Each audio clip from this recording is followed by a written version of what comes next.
I always say this, so I'll say it again. So I wanted to do a video today. I thought I'd do a video on taking responsibility. It's a huge area, and as people are going through a lot of changes, it's something that needs to be, in a sense, addressed. We create our reality. A big thing in the whole self-help industry, and obviously across spiritual communities, is this whole thing about law of attraction and conscious creating. Now, what that means is the reality that you're sitting in right now, you've had a big hand in creating that. And in order to change that, you've got to take responsibility for the fact that you are where you are right now because you did it. You made the choices, you did what you had to do, and you're here. Now, if you want to change that, you have to, in a sense, confess up that you did this. Because you get a lot of people, and they're not happy with their lives, and what they're doing is they're kind of going off to all these different places and to all these different people looking for solutions. And it's a way of taking that responsibility and handing it to somebody else. So this technique or this teacher will help make my life better. Your life will get better or change or wherever you want to get attainment of a goal, or it will happen when you take responsibility that it is up to you to do what you need to do, whether it's to really live an approach, really live a technique, whether it's to really live the teachings of your teacher, or whether it's to really kind of, in a sense,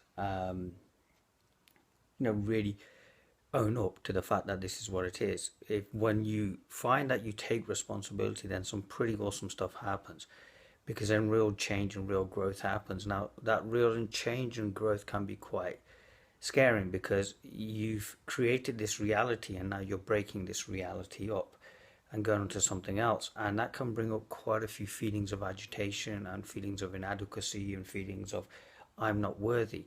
So the next step to that is to accept what's going to happen and accept that there is something better for you and that you are worthy. A lot of people, you know, things are getting better for them.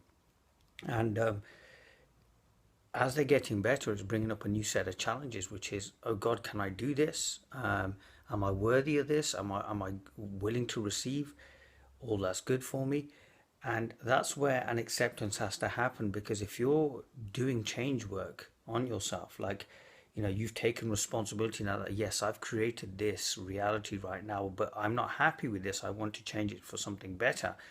Then when everything comes up, you've got two choices. You can either power through that, observe that, be that emotion, and then see what it's trying to teach you and keep moving on. Or what you can do is kind of go, well, this is too scary, and kind of go back and kind of, in a sense, again, take that responsibility and hand it over to somebody else and stuff. Because changing can be an amazing, beautiful process, but it can also bring up a lot of negative feelings as well, which are the bits that people don't really want to accept. It can bring up all sorts of feelings like, oh my God, is this good enough? Am I good enough? And a lot of fear, and you can be scared, quite scared of what's going on. But when you're shaping your reality, you've got to realize that you're able to do this. You created what you're sitting in right now, and there was an agitation somewhere, and something didn't feel quite right. So you started journeying towards a better day, or you started changing towards a better thing. Of course, it's not going to be all bliss and joyful. There will be dark days, and there will be days where you question your very sanity. All you have to do then is keep traveling. As I say to people, nobody travels backward. We all travel forwards. So by taking responsibility and making a brave decision, and keep with that bravery and keep going with whatever comes up. I mean, I commend people who do change and make changes and become different people, because it's actually a very courageous thing to do. It's actually very, very brave to be able to look at yourself and sort of like say, well, okay, I've done this and now I want to do this.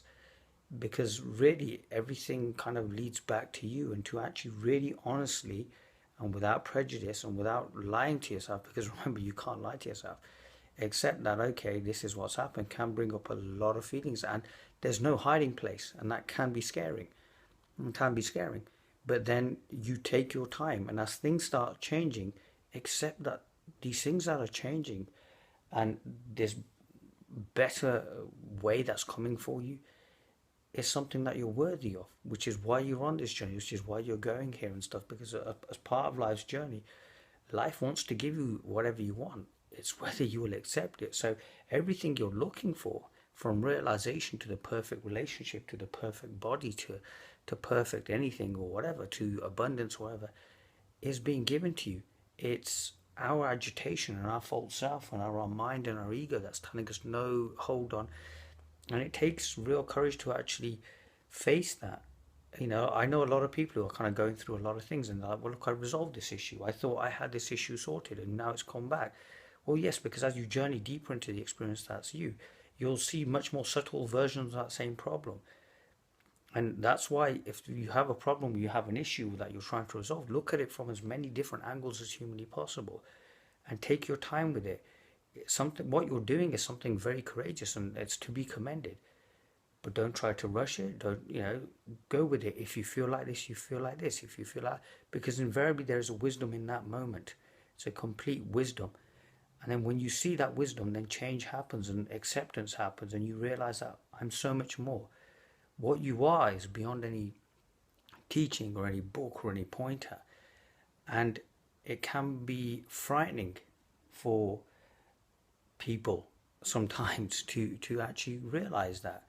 We can ask what's being frightened. It's probably the mind and the ego. Of course, it's going to put up a fight. Recognize that, because your very essence and your very nature is love. And when it's uncovered in all the filth and the detritus and everything's like cleansed away, what you see is that you are perfect, you are whole, and you are complete.